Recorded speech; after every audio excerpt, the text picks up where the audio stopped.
Ronaldo கேட்ட Jersey number 7 கிடையாதான்.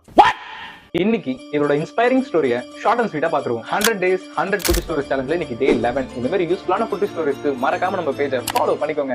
1985 போர்ச்சுகல்ல ஒரு poor ஃபேமிலியில பிறந்தவர் தான் ரொனால்டோ. இவருக்கு கூட பிறந்தவங்க 3 பேர். அம்மா வீட்டு வேலைக்கு போறாங்க, அப்பா கிரவுண்ட்ல பிளேயர்ஸ்க்கு ஹெல்ப்பர் வேலைக்கு போறாரு. அந்த பீரியட்ல 3 வேளை சாப்பாட்டுக்கு ஓட்டு வீட்டுல கஷ்டப்பட்டு இருக்காங்க. அப்பா வேலை செய்யற இடத்துக்கு ரொனால்டோ அடிக்கடி போறதுனால ஃபுட்பால் மேல ஆசை வர ஆரம்பிக்குது. கிழிஞ்ச ஷூ போட்டுக்கிட்டு கிரவுண்டுக்குள்ள போறாரு.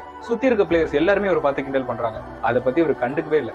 15 வயசுல ஒரு சின்ன கிளப்ல செலக்ட் ஆகுறாரு. அப்ப அவருக்கு பெரிய ஹார்ட் ப்ராப்ளமும் இருக்கு. டாக்டர்ஸ் 2 ஆப்ஷன் கொடுக்குறாங்க. ஃபுட்பாலே தொடக்கூடாதுன்னு சொல்றாங்க. அப்படி இல்லைன்னா சர்ஜரி பண்ணலாம், பட் அதுல உயிர் போறதுக்கான வாய்ப்பு அதிகமா இருக்குன்னு. பட் நம்ம எல்லாருக்குமே தெரியும் அவர் எந்த வாய்ப்பை சூஸ் பண்ணிருப்பாருன்னு. சர்ஜரி முடிஞ்சு வெளியே வந்து பயங்கரமா பிராக்டிஸ் பண்றாரு. ஃபுட்பாலுக்காக தன்னோட வாழ்க்கையவே அர்ப்பணிக்கிறாரு. 16 வயசுலயே சீனியர் டீம்ல செலக்ட் ஆகுறாரு. இவர் கேட்ட ஜெர்சி நம்பர் 28, ஆனா இவருக்கு கொடுத்த நம்பர் 7. ஒரு வேர்ல்ட் கப் மேட்ச்ல இவர் விளையாடும் போது அவங்க அப்பா இறந்துட்டாருன்னு கால்